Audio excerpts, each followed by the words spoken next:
Los que generan, los que opinan, los que proponen y los que debaten aquí. En Antioquia Amanece, con estilo propio, saludamos a... Miren, y a raíz de esa crisis diplomática que hoy hay en nuestro país, frente a las decisiones que toma nuestro presidente Gustavo Petro, frente a la relación que hay, por ejemplo, hoy con Estados Unidos, pues decidimos consultar al internacionalista Jorge Luis Yarse, quien ya se encuentra en los micrófonos de Antioquia Amanece. Señor Jorge, muy buenos días, bienvenido. Hola, muy buenos días a todos y gracias por esta invitación. Ya hice yo la antesala como de lo que está viviendo Colombia con Estados Unidos, por ejemplo, pero también quiero hacer el contexto de la renuncia que presenta en las últimas horas la canciller de Colombia, la señora Laura Sarabia, quien sabemos bien es la mano derecha, o era la mano derecha del presidente Gustavo Petro, y era precisamente quien se encargaba de esas relaciones diplomáticas. Teniendo estos dos contextos, pero sabiendo que hay muchos más contextos en este escenario, ¿qué opinión le merece hoy la situación de Colombia a nivel de esas relaciones diplomáticas? Bueno, estamos en un contexto internacional muy difícil. Desde la llegada al poder de Donald Trump, digamos, Colombia ha estado dentro de los puntos de mira del gobierno de los Estados Unidos, no solo por quien está en este momento ostentando el poder como presidente de la República, Gustavo Petro, sino pues por todas las tensiones internacionales que nos terminan por afectar. Cuando las potencias quieren pelear y no lo pueden hacer de manera directa, buscan puntos en el planeta para hacerlo a través de terceros. Con Donald Trump esa guerra se ha dado en unos términos inicialmente económicos que nos llevó a tensiones con China, con los que Colombia en el gobierno de Gustavo Petro venía haciendo grandes esfuerzos por desarrollar distintas áreas del país, en infraestructuras, en movilidad, etcétera. Y empezamos como con esa primera tensión que nos lleva como a un conflicto indirecto con Estados Unidos. Después, el tema se vino un poco más a lo ideológico, donde los gobiernos de América Latina, que se han denominado libertarios, que es una nueva fórmula realmente de movimientos más conservadores, se alinearon con los Estados Unidos y los demás países que no estaban en esa estructura, pues empiezan a generar ruido dentro del continente y particularmente Colombia se ha caracterizado por abanderar este movimiento opositor a la cabeza del presidente Gustavo Petro, quien ha sido muy directo al hablar y al irse en contra de los gobiernos que no están de acuerdo con sus propios ideales. Pasó nada más en la semana anterior con Francia, donde literalmente le dio una cátedra de georreferenciación social al presidente Macron y pues se llevó su susto. Y seguirá pasando porque es parte también de la naturaleza del presidente Gustavo Petro. Entonces nos encontramos ahí con esas dos figuras, presidente muy directo también en los Estados Unidos, muy pragmático, si se le quiere, muy volcado a los negocios y a las coaliciones económicas que les sirvan, como lo haría pues cualquier mandatario, y un presidente muy contestatario en Colombia. Eso siempre va a llevar a grandes dificultades en el tema de las relaciones internacionales. Jorge Luis, mire, hemos escuchado que el presidente Gustavo Petro pues ha utilizado la tesis de es que yo no me arrodillo y tampoco me voy a dejar presionar. Colombia, bajo el mandato del presidente Gustavo Petro, pues quiere verse realmente como un país igual a Estados Unidos. Pienso que desde lo económico pues no somos iguales, no somos una potencia, no pertenecemos ni al G8 ni al G20. Sin embargo, todo este tipo, usted ya lo ha dicho, de ser contestatario del presidente, pues nos lleva a estas situaciones. La pregunta acá es, ¿cómo entonces realmente deben llevarse estas relaciones diplomáticas en Colombia? Porque hemos escuchado en el pasado que Colombia no sabe llevar esas relaciones internacionales. ¿Dónde estamos fallando? Más allá de estos egos o vanidades que tiene el presidente Gustavo Petro. A ver, Colombia se ha caracterizado durante décadas por tener una diplomacia bien formada y muy respetuosa. Aquí hay un tema que es muy difícil de comprender. La diplomacia es un poco esto va a sonar rarísimo, pero es un poco de teatro y un poco de lógica y buen tino, ¿sí? ¿Por qué digo esto? Uno tiene que saber llevar las cosas conforme van viniendo, sin decir necesariamente todo lo que quiere decir, pero sin aceptar todo lo que le quieren imponer. Es un juego de tensiones y de liberaciones, de tira y afloje, como lo decimos en Antioquia. Y en ese tira y afloje, pues usted tiene que buscar, hombre, conceder a otros en el marco de las relaciones que son de la costumbre, lo que se acostumbra a hacer, y exigir en el marco del derecho internacional lo que hemos acordado se puede exigir, que el derecho internacional, pues digamos, tiene una larga tradición, pero se ha positivizado, se ha vuelto norma exigible solamente desde mediados del siglo XX. Sí, yo quiero preguntar, ¿iba a terminar o procedo a la pregunta? Ah, se fue, parece que se fue la... Yo los estoy escuchando perfectamente. Continuemos. Ahí no se escuchó. Ahí la respuesta. Retomemos, sí.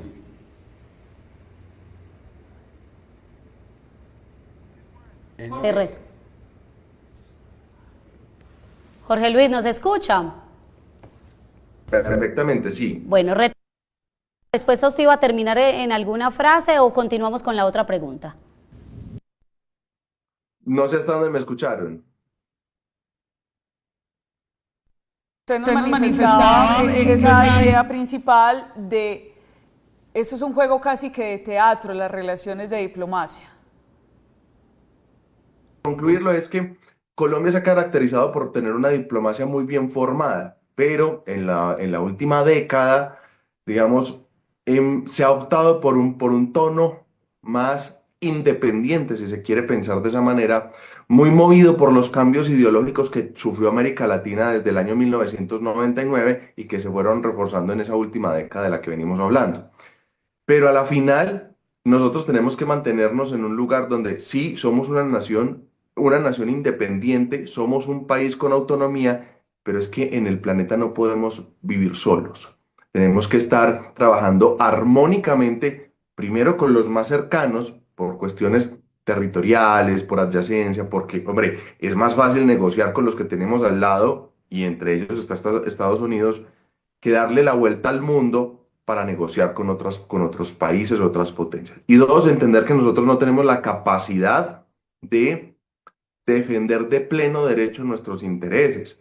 Cuando un país nos saca los dientes, ¿sí? Entre comillas, como en Estados Unidos y nos dice que nos va a poner un arancel del 25% a lo que constituye el 40% de nuestro Producto Interno Bruto, uno dice, hombre, calma, venga, sentémonos, ¿cómo podemos negociar? Porque es que realmente nosotros no podemos pagar eso sobre lo que es casi la mitad de todos nuestros ingresos, ¿sí? Entonces es muy difícil manejar esa tensión, ¿sí? Nosotros queremos ser independientes, queremos ocupar un lugar en el mundo, queremos la autonomía de las potencias, pero la realidad de los hechos es que tenemos que coexistir con otros países y responder a intereses que son superiores a nosotros, no porque sean más importantes, sino porque tienen la fuerza para imponerse. Usted ha dicho que pues cada país tiene que saber llevar las cosas y no dejarse imponer lo de los otros países, pero entonces Colombia está sabiendo llevar las cosas teniendo en cuenta que incluso esas diferencias políticas entre el gobierno de Colombia y el gobierno de Estados Unidos ya incluso le quitaron la visa a algunos funcionarios del gobierno nacional de Colombia. Mire, hay un tema que es muy complicado de manejar. Los diplomáticos, las personas que se han formado y que representan los intereses de Colombia en el exterior, suelen ser gente muy formada, muy versada en lo que se debe hacer y en la contención de las crisis y en la mitigación de los daños. Em, el papel de nuestros embajadores hoy, más allá de donde vengan ideológicamente o políticamente, ha sido muy bueno y han logrado contener en muchas circunstancias daños muy graves para nuestra economía y para nuestros ciudadanos y conciudadanos, tanto en Colombia como en el exterior. Pero es muy difícil que un embajador continúe con un trabajo, digamos, en pro de la nación colombiana, es decir, del pueblo de Colombia, y que el presidente en contravía a los ejercicios políticos de negociación y de concertación que se están haciendo afuera, pues hombre, con un trino, dice lo que dice, hace lo que hace y evidentemente pues ese trabajo se desgasta, por no decir que se pierde.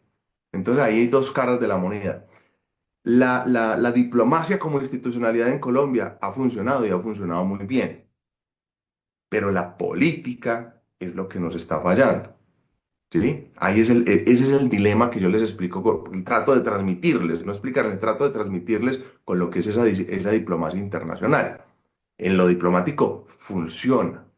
Inclusive Sarabia, cuando estaba de canciller, una persona de la cual se tenía muchas dudas por su falta de experticia en la materia, experiencia, etcétera, supo contener muy bien, con el apoyo de los embajadores más experimentados, la primera crisis de aranceles con los Estados Unidos.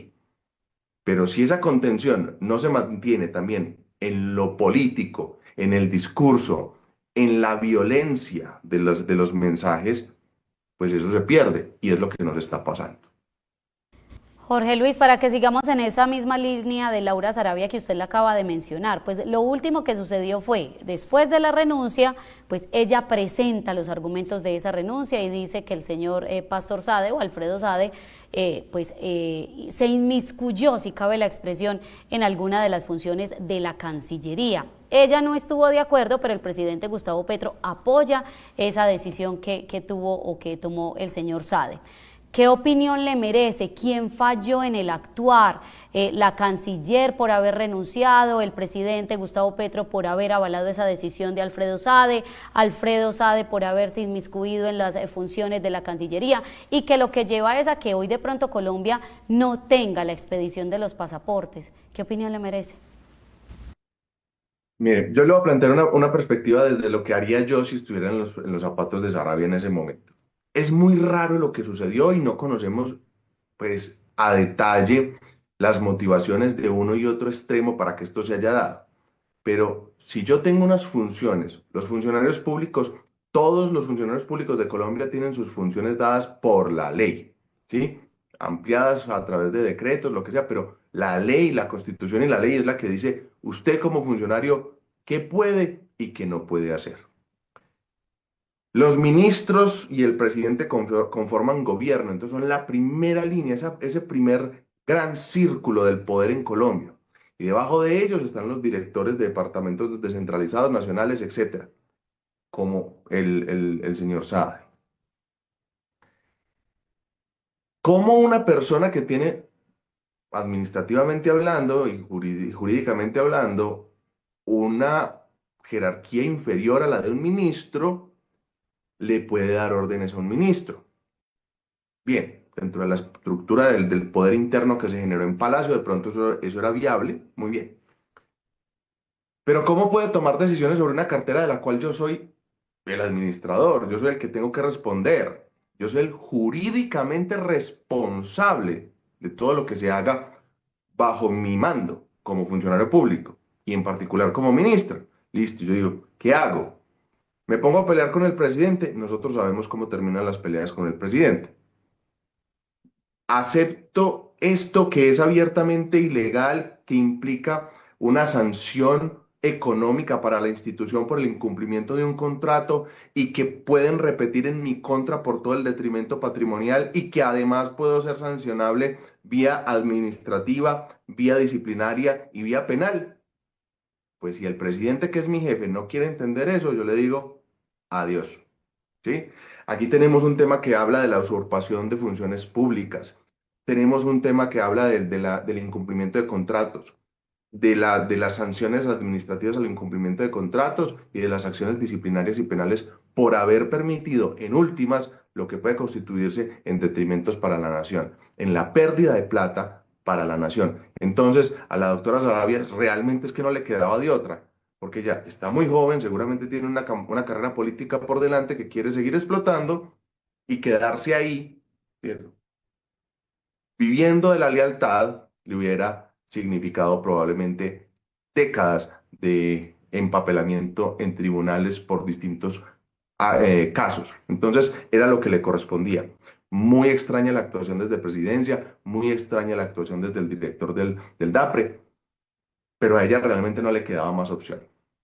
Jorge Luis, ¿quién es el llamado entonces en este momento para restablecer esas relaciones internacionales, sabiendo que Laura Sarabia pues ya le quedan unos pocos días, no tenemos un vicecanciller, tal vez no sea, digamos, esa persona ideal?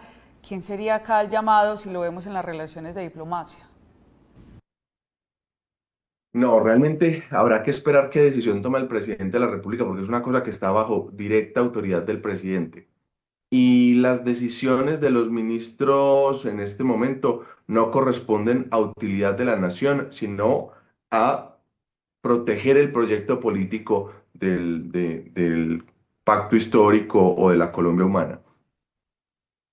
Ellos, yo siento que están en un momento histórico en el cual quieren cerrar filas para garantizar la continuidad del proyecto político. Lo que pasa es que eso lleva a que las personas que llegan a los cargos públicos no necesariamente sean las más preparadas para los cargos específicos. Yo no estoy diciendo que sean personas que no estén preparadas en general, sino para los cargos específicos que se deben ocupar. Que para ser canciller, hombre, usted por lo menos necesita tener un conocimiento general básico de las relaciones internacionales, del mercado internacional, de la geopolítica, la geoestrategia y de seguridad nacional, ¿sí? Y eso, no es, eso es un cóctel muy difícil de conseguir, pero para garantizar la unidad de materia dentro del proyecto político, seguramente van a poner una persona que sea muy cercana al presidente y muy cercana ideológicamente al presidente, aunque no sea técnicamente tan idóneo para el cargo. ¿Quién puede ser, sinceramente, en el panorama político hoy y digamos, en los que acompañan el proyecto de gobierno? No sabría decir quién podría ocupar un puesto tan estratégico hoy para Colombia. Sí, yo quiero preguntarle porque pues por este lado está el tema de los pasaportes, de la Cancillería, de esas posibles malas relaciones incluso con Estados Unidos, pero también se genera una noticia que Colombia fue aceptada oficialmente como miembro prestatario del nuevo Banco de Desarrollo NDB, del Banco Multilateral del Grupo BRICS. ¿Eso qué significa para el país en temas internacionales? A ver, nosotros, los países en general, conforman grupos para apoyar ciertas propuestas o instituciones. Los bancos multilaterales no es una cosa nueva, son un mecanismo por el cual los países otorgan fondos nacionales de manera periódica, generalmente anuales, y de esos fondos se empiezan a hacer préstamos a esos mismos países a tasas preferenciales y se generan, digamos, ganancias que después se invierten en proyectos de beneficio común a estos miembros de estos países. Colombia pertenece ya a bancas multilaterales, pero que con el pasar de los tiempos, y es normal, digamos, estos espacios de poder económico, se van permeando de los movimientos políticos e ideológicos que son, entre comillas, imperantes dentro de las regiones a las cuales pertenecen. Ha pasado con el Banco Mundial y está pasando con otros bancos regionales. Ya sabemos que Estados Unidos puso un veto a la inversión en ciertos proyectos sociales, políticos, regionales con marcado tinte ideológico. Eso, pues hombre, lo hace porque es uno de los mayores aportantes. Él dice, con mi plata no van a ser A, B, C, D. Entonces, nada de social, nada de gobiernos progresistas, socialistas, bueno, toda esta ideología ultraconservadora y violenta que en Estados Unidos se está manejando actualmente. Eso lleva entonces sí a que los países que estaban inicialmente en ese Banco Mundial digan, hombre, busquemos alternativas. Y aparecen los BRIC, ¿cierto? Los BRIC son un contrapeso al poder hegemónico económico y político de los Estados Unidos y cada vez están, digamos, ampliando más su capacidad y poder por el peso de las naciones que se están vinculando, pues India, Rusia, China, etcétera, Brasil. Entonces, eso genera un contrapeso político, económico, pero que a la vez es ideológico, y ahí es donde nos vamos encontrando en la pugna de la región. Cuando Colombia es aceptado, hombre, lo bueno, claro, es una banca multilateral a la cual podemos acceder a créditos, podemos financiar proyectos de desarrollo, podemos hacer alianzas estratégicas que viabilicen proyectos de infraestructura, de investigación, etcétera, con cooperación internacional directa, etcétera. Todo eso es muy bueno. Lo malo es que le estamos diciendo a Estados Unidos, ah, usted nos dijo que no podíamos, ¿cierto? Ah, bueno, no, sí vamos a hacerlo, ¿sí? Entonces, en el actual ejercicio del poder de los Estados Unidos, que usted le diga eso a un presidente como Donald Trump, pues no es simplemente un acto de soberanía, es un acto de, ¿cómo decirlo?, de violencia, es una declaración de guerra y es lo que Estados Unidos va a empezar a hacer. Ya nos volvieron a amenazar con aranceles, está en el tema del retiro de visado para los miembros del gobierno y para los que apoyan al gobierno, está el incremento de la seguridad para toda bueno, para todo el tráfico de personas y de bienes de Colombia, un montón de situaciones que se vuelven cada vez más engorrosas y el bloqueo de inversión. Ya no hay inversión para desarrollo en Colombia, bueno, en América Latina en general, pero en Colombia en particular. Se está revisando la inversión que Estados Unidos brinda a Colombia para los procesos de seguridad nacional, para lucha contra las drogas, etcétera. Inclusive aparece nuevamente el proceso de descertificar a Colombia, quitarle las certificaciones que lo avalan dentro del gobierno de los Estados Unidos como un país que lucha verdaderamente de manera directa y oportuna en contra de la proliferación de las drogas. Entonces, el panorama se va volviendo muy complejo en la medida en que entendemos que esto es un ajedrez con pocas fichas, ¿sí? No tenemos ya un ajedrez completo, sino que es un ajedrez con pocas fichas y cada movimiento nos pone en riesgo. Jorge, yo le iba a pedir que nos diera una palabra de tranquilidad, teniendo en cuenta que usted es conocedor, es abogado, periodista también, pero ya con todo eso que nos dijo, pues creo que no habíamos estado en un peor escenario en cuanto a las relaciones internacionales. ¿O qué antecedente podemos destacar del que hayamos salido avantes?